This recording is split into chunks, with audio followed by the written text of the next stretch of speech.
Vovó, por que eles estão gritando com a senhora? Perguntou o pequeno Tião, apertando contra o peito um radinho de pilha que não emitia som nenhum, apenas o silêncio de um segredo guardado a 7 chaves. Socorro encarou os olhos curiosos do menino e sentiu um nó na garganta, que nem a água fresca do pote de barro conseguia descer. Naquela tarde, a fazenda Morro Agudo não cheirava apenas a terra seca e café torrado, cheirava a fim. O que Tião não sabia, e o que os 3 herdeiros que acabavam de chegar da capital nem desconfiavam, era que a resposta para aquela pergunta mudaria o destino de todos naquela terra amaldiçoada pela ganância. Assista até o final, pois o que está escondido nas sombras desta fazenda é algo que ninguém poderia imaginar. Depois me conta nos comentários, dando uma nota de 0 a 10 para essa história.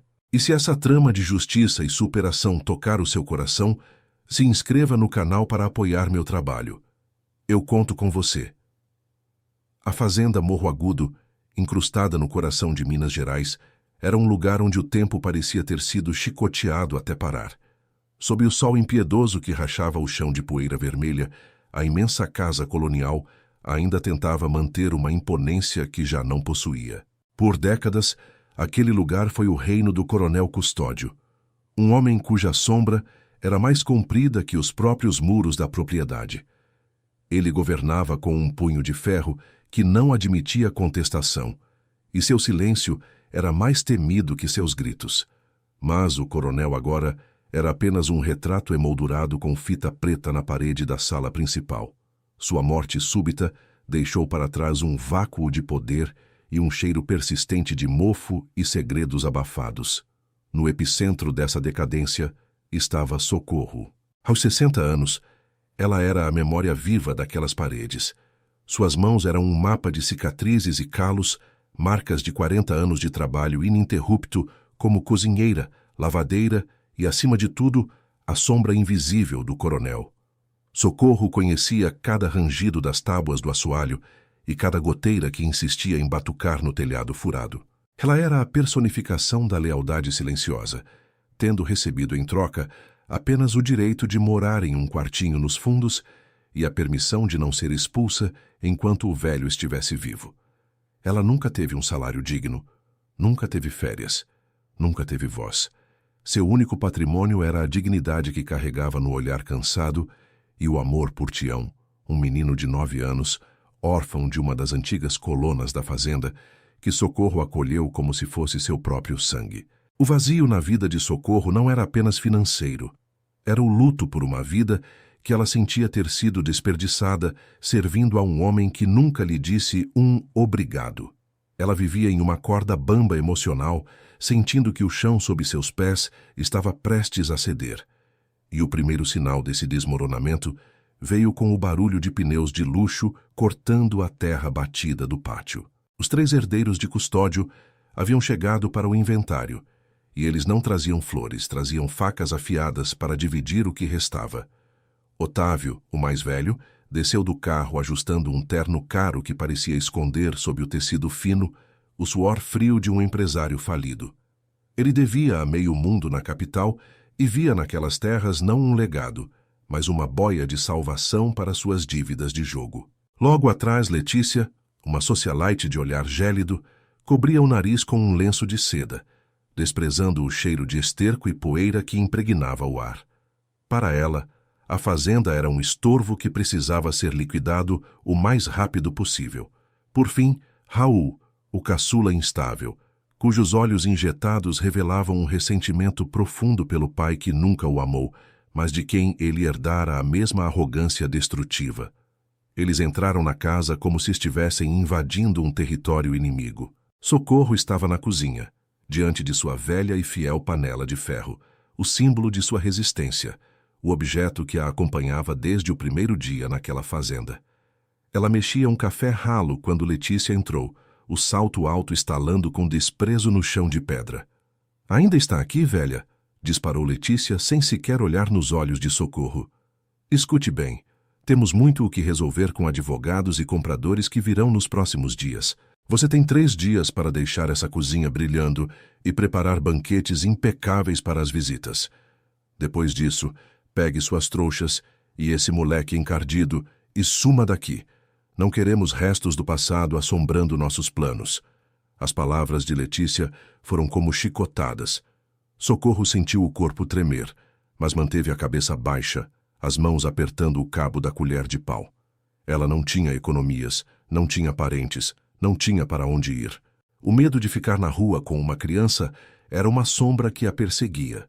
Mas o que mais doía era a forma como era tratada, como um eletrodoméstico velho, uma peça de mobília descartável que já não combinava com a modernidade que os herdeiros pretendiam ostentar.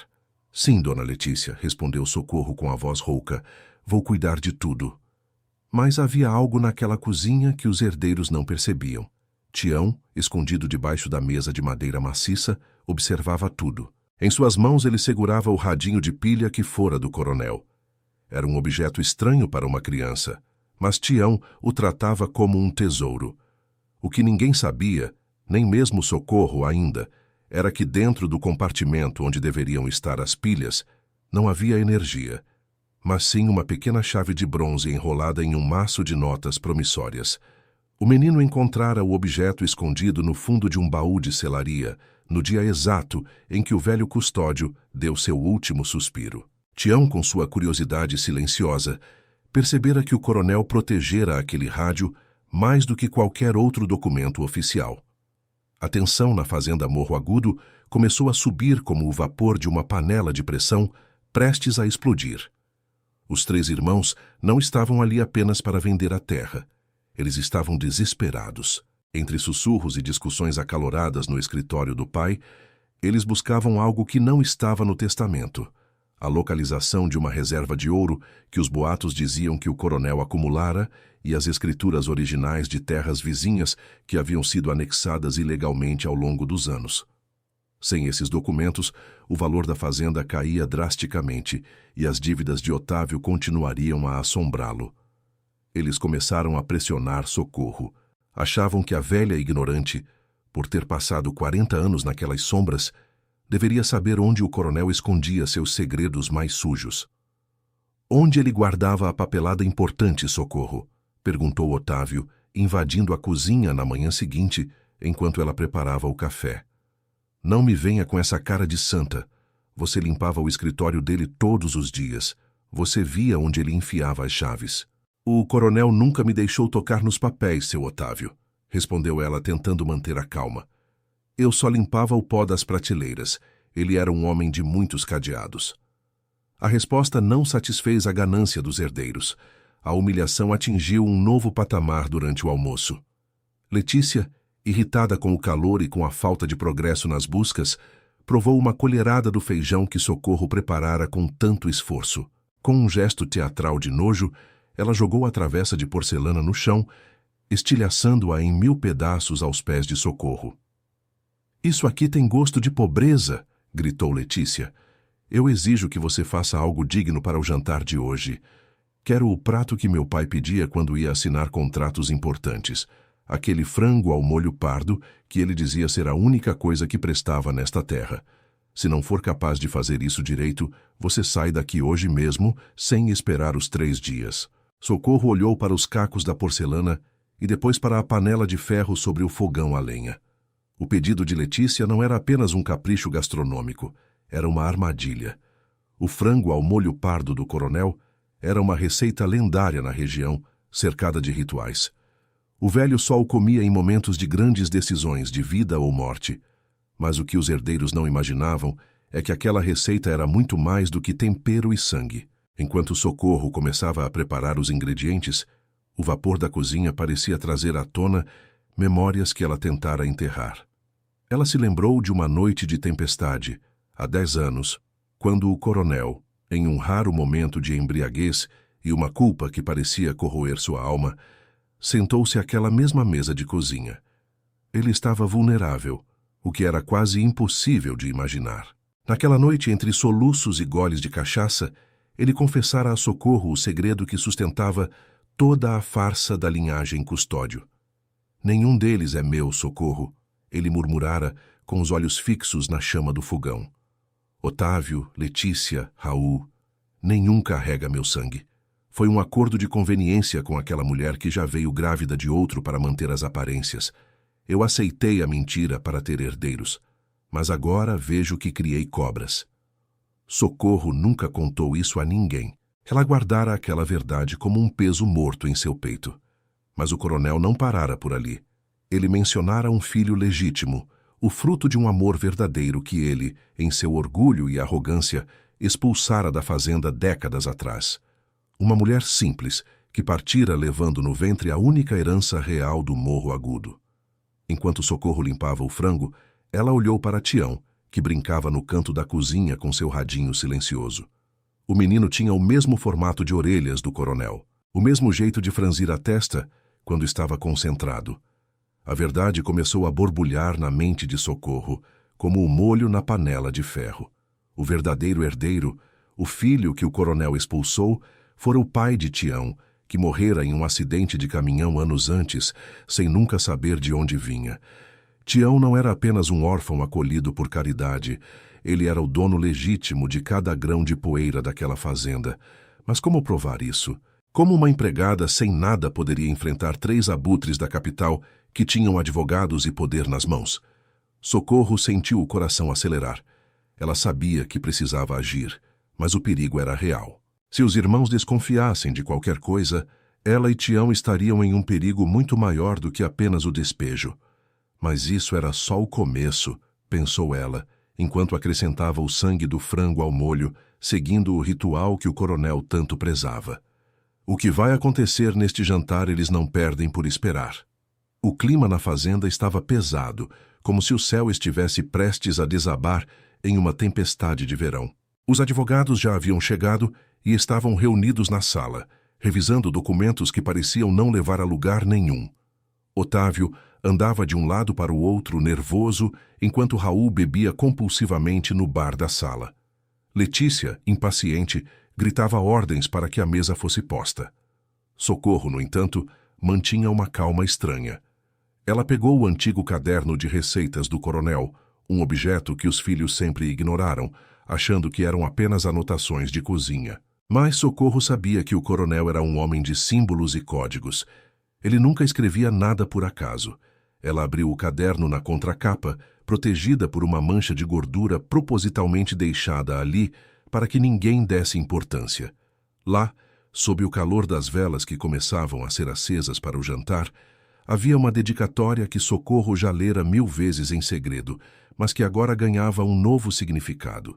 O coronel deixara registrado em sua caligrafia ríspida que a fazenda Morro Agudo e todo o seu tesouro oculto não pertenciam aos que carregavam seu sobrenome nos documentos oficiais, mas sim ao sangue que conhece o sabor da terra.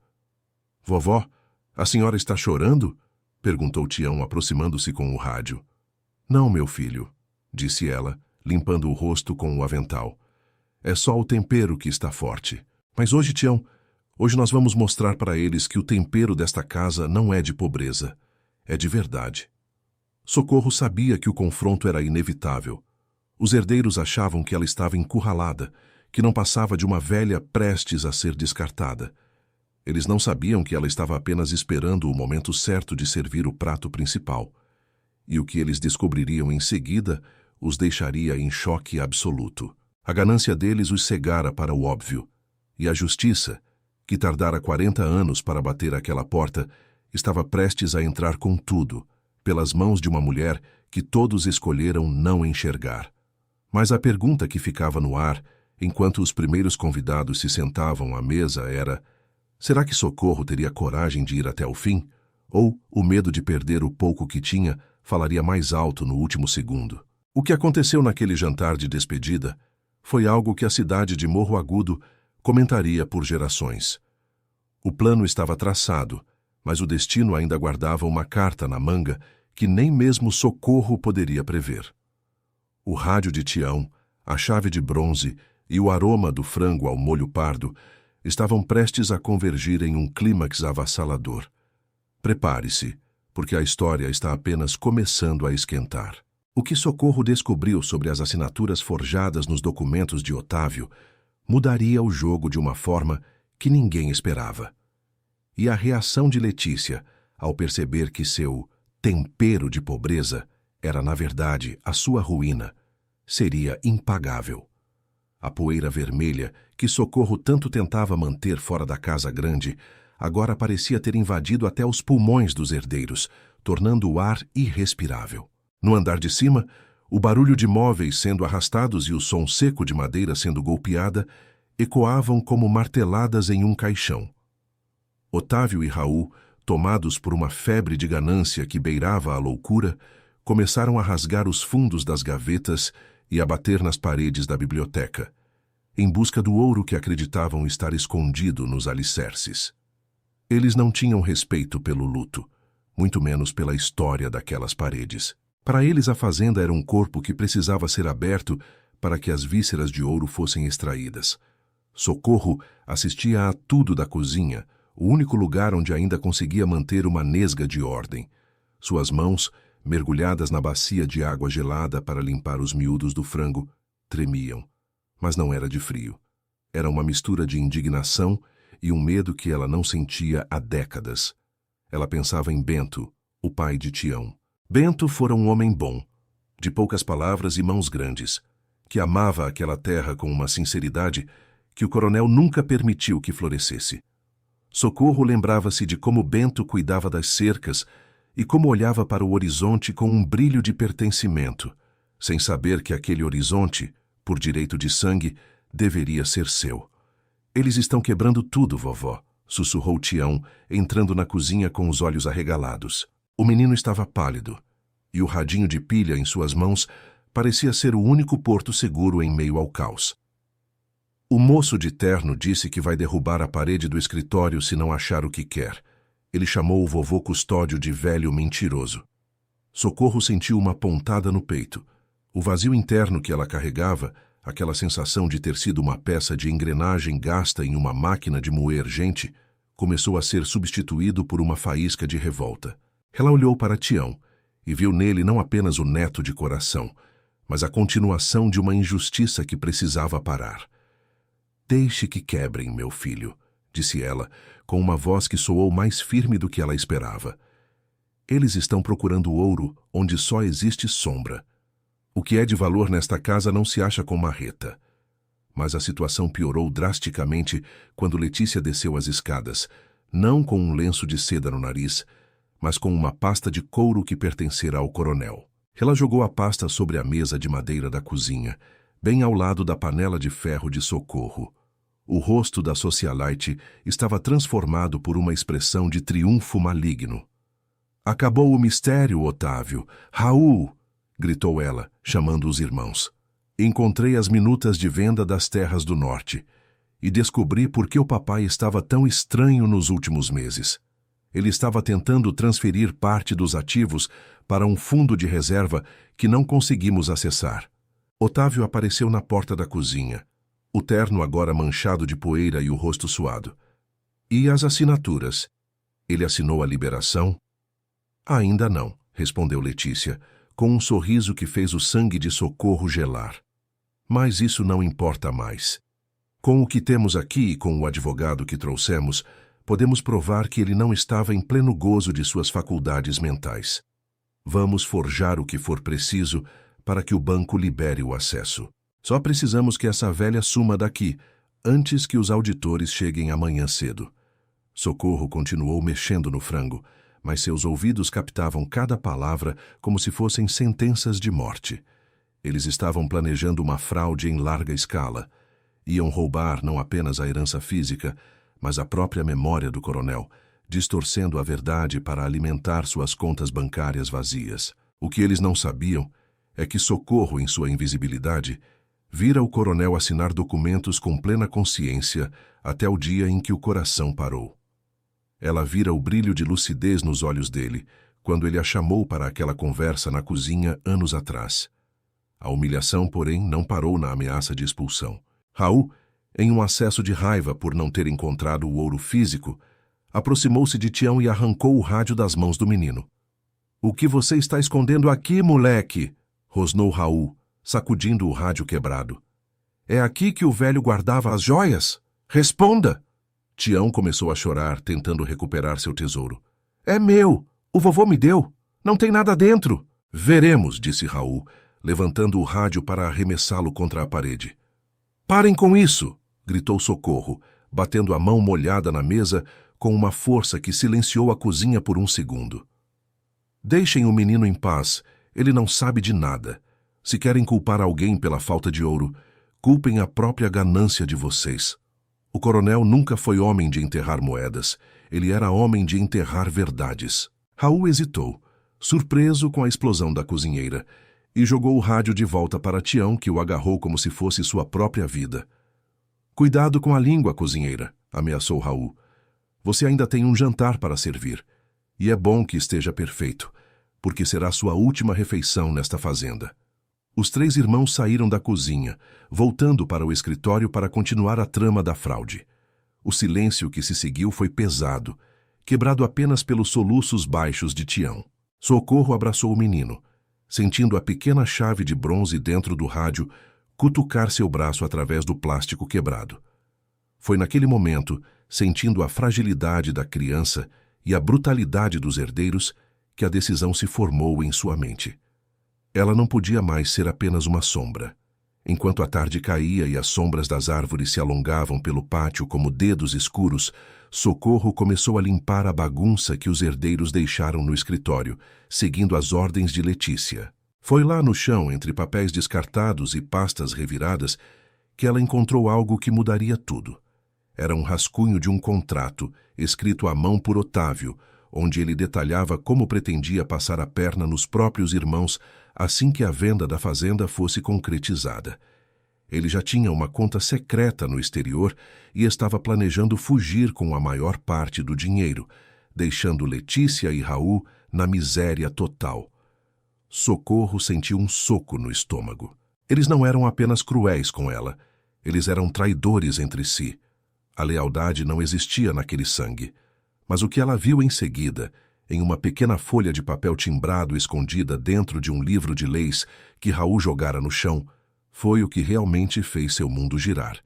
Era um exame de DNA datado de poucos meses antes da morte do coronel. Com as mãos trêmulas, Socorro leu o resultado.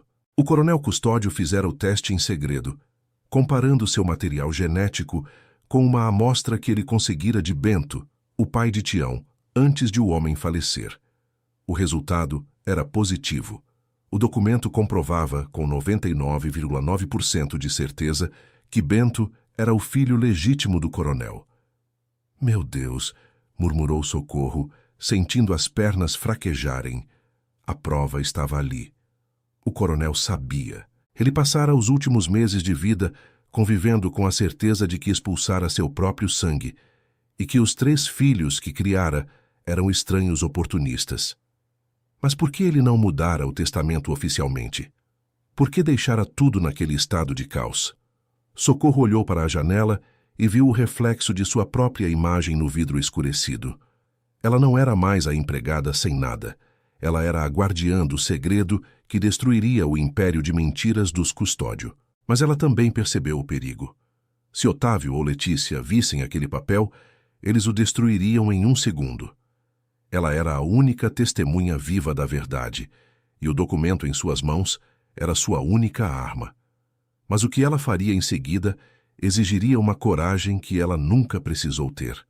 Ela precisava esconder o exame e, ao mesmo tempo, preparar o banquete que os herdeiros exigiram. O frango ao molho pardo não seria apenas uma refeição, seria o palco para a revelação final. No entanto, o tempo estava correndo contra ela. Os advogados e os compradores chegariam em poucas horas, e a fraude de Otávio estava prestes a ser assinada. Ele achou que estava tudo resolvido, pensou Socorro, referindo-se a Otávio e seu plano de traição. Ele não poderia estar mais enganado. Mas havia um detalhe que Socorro ainda não tinha percebido.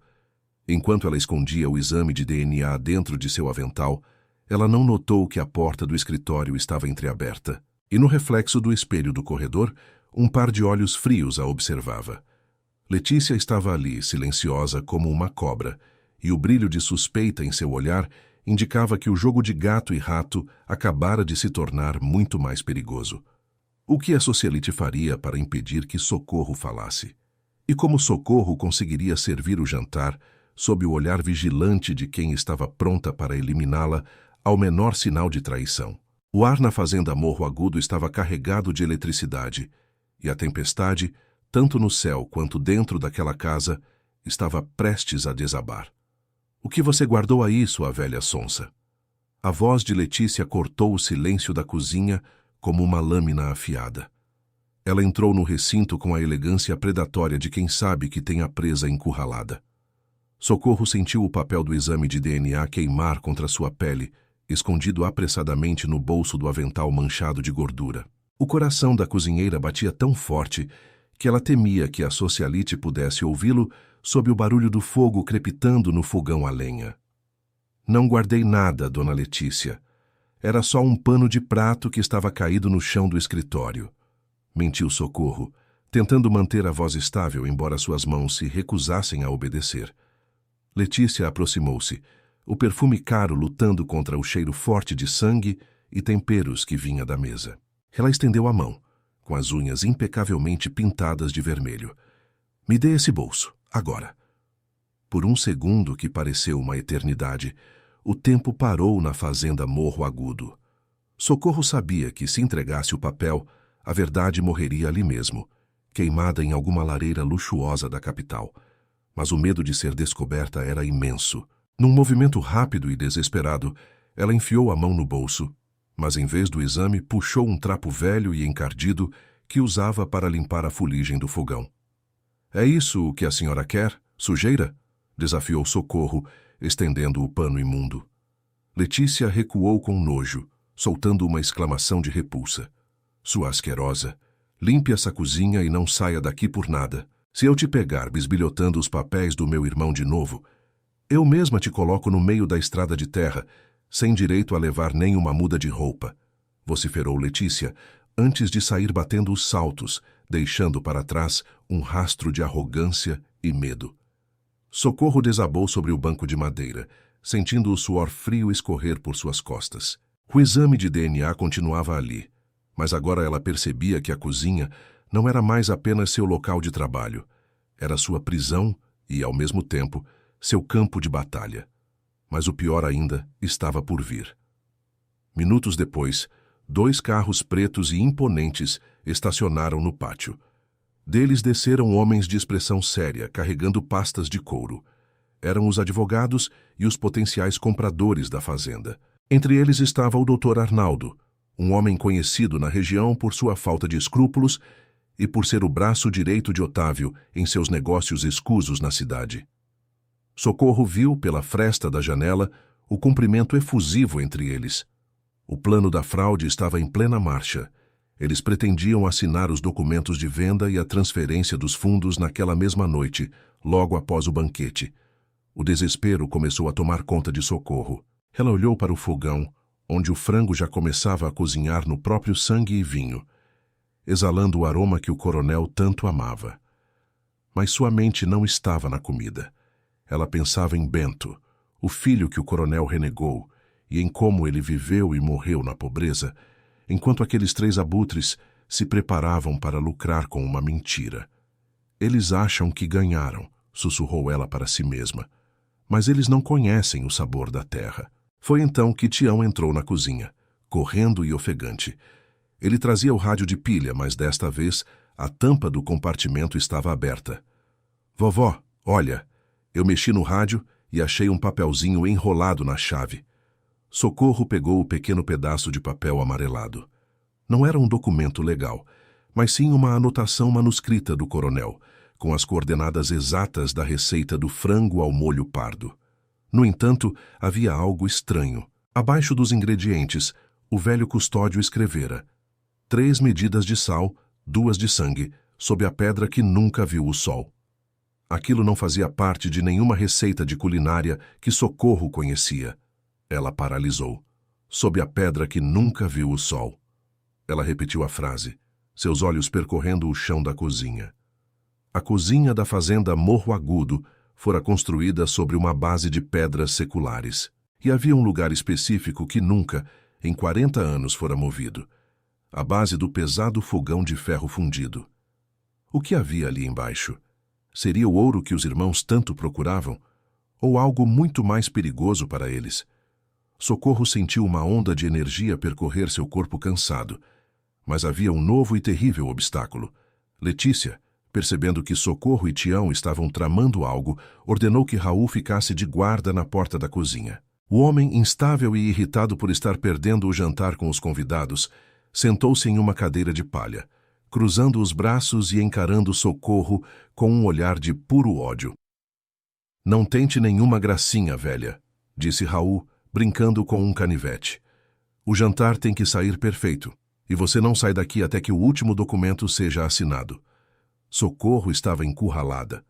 Ela tinha a prova da paternidade de Tião no bolso, tinha a chave de bronze, e agora sabia onde o segredo final estava escondido.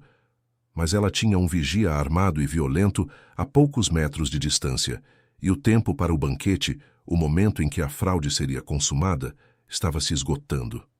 Mas isso era só o começo, pensou ela, enquanto voltava a mexer a panela, sentindo que cada movimento seu era vigiado. O que ela descobriu em seguida sobre o papel de Dr. Arnaldo na morte do coronel a deixou ainda mais apavorada. A trama de traição era muito mais profunda do que ela imaginava, e envolvia um crime que poderia levar todos eles para trás das grades, se ela conseguisse sobreviver àquela noite. O clima na cozinha era de uma opressão insuportável. Enquanto os risos falsos dos convidados ecoavam da sala de jantar, Socorro trocou um olhar cúmplice com Tião. Eles precisavam de um plano que envolvesse o frango, o rádio e a pedra que nunca viu o sol. E eles precisavam agir antes que a primeira taça de vinho fosse erguida para brindar ao roubo da herança. O que Socorro faria para distrair Raul e alcançar o segredo sob o fogão mudaria o curso da história daquela fazenda para sempre. Raul balançava o canivete com uma impaciência perigosa, o brilho da lâmina refletindo a luz trêmula que escapava da fornalha do fogão. O álcool já começava a turvar seus sentidos, tornando seus movimentos imprevisíveis, e sua voz ainda mais ríspida. "Rápido com isso, Socorro. Os convidados estão com fome e meu irmão não tem a noite toda para esperar sua lerdeza." Ele rosnou, cuspindo as palavras como se fossem veneno. Socorro, no entanto, mal parecia ouvi-lo. Seus pensamentos estavam cravados na imagem do Dr. Arnaldo, que agora ria alto na sala de jantar. Ela se lembrou, com uma clareza dolorosa, da noite em que o coronel Custódio passou mal pela última vez. O médico estava lá, com sua maleta de couro e seu estetoscópio frio, mas Socorro viu, pela fresta da porta entreaberta, o momento exato em que ele guardou o frasco de digitalina de volta no bolso, em vez de administrá-lo ao velho que sufocava na cama. Arnaldo não era apenas um cúmplice na fraude. Ele fora o carrasco silencioso que permitiu que o coração do coronel parasse para que os herdeiros pudessem iniciar o saque. O peso dessa descoberta fazia o estômago de Socorro revirar mais do que qualquer humilhação que já sofrera. Ela estava cercada por lobos, e o perigo era muito maior do que ela imaginava. Mas o medo que antes a paralisava agora se transformava em uma força fria e calculista. Ela olhou para a base do fogão de ferro, para a pedra que nunca viu o sol. Precisava que Raul saísse dali por apenas 5 minutos. Seus olhos encontraram os de Tião, que estava encolhido perto da despensa, abraçado ao rádio quebrado.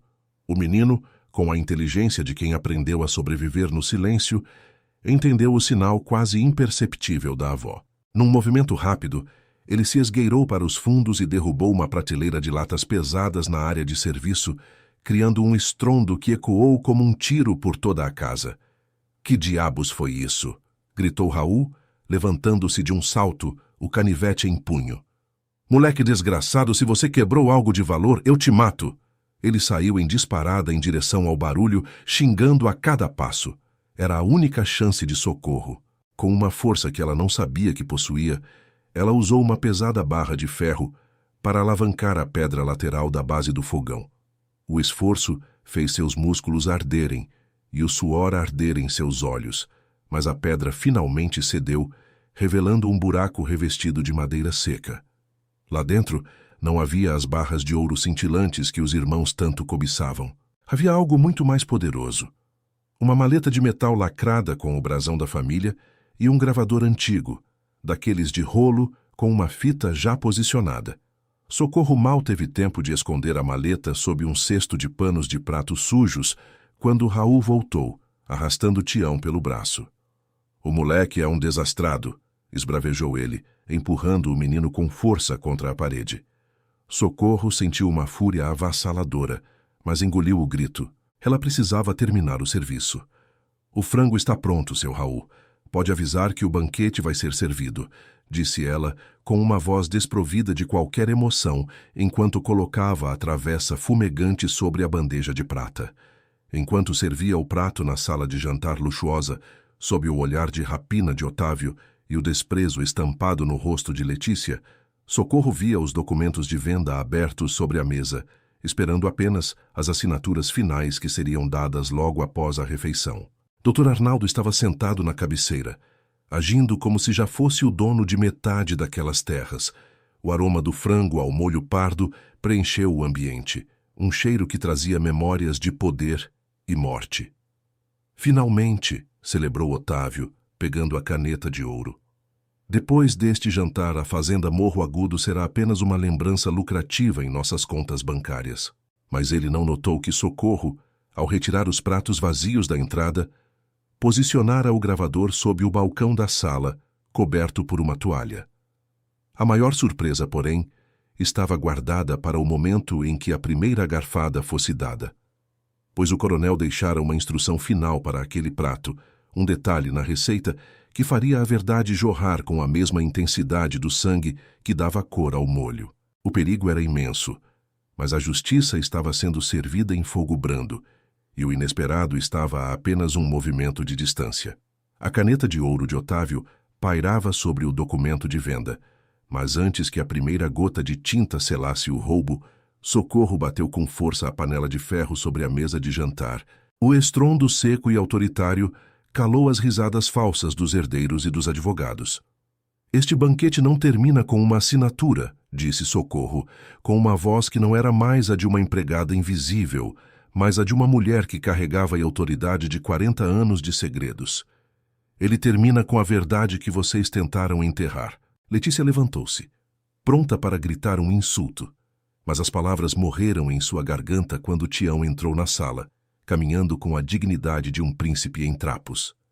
Ele entregou a pequena chave de bronze a Socorro. Diante dos olhares atônitos, ela abriu a maleta de metal que resgatara debaixo do fogão. Lá dentro, não havia o ouro físico que a ganância deles desejava, mas algo muito mais destrutivo para seus planos. Os registros originais das transferências ilegais que Otávio e Raul fizeram e o exame de DNA que o coronel Custódio realizara em segredo meses antes de sua partida. O silêncio foi cortado pelo som ruidoso de um gravador antigo que Socorro acionou. A voz do coronel, rouca e carregada de um arrependimento tardio, ecoou pela sala, confessando que nenhum daqueles três era seu filho legítimo e declarando Bento e, consequentemente, seu filho Tião como os únicos herdeiros de sangue e terra. O Dr. Arnaldo tentou intervir, mas Socorro lançou sobre a mesa o registro do hospital que provava sua negligência médica. O jogo havia acabado. A queda dos herdeiros foi rápida e avassaladora. Sob a ameaça de prisão imediata por fraude e conspiração, Otávio, Letícia e Raul foram obrigados a deixar a fazenda Morro Agudo apenas com a roupa do corpo, exatamente como pretendiam fazer com a mulher que tanto desprezaram. A humilhação mudou de lado e o tempero de pobreza que Letícia tanto criticara tornou-se o sabor amargo de sua própria derrota. Meses depois, a poeira vermelha da fazenda ainda subia com o vento, mas o clima de opressão desaparecera. Socorro agora era a guardiã legal de Tião, o pequeno dono de cada hectare daquela terra. Na cena final, Socorro não está mais na cozinha.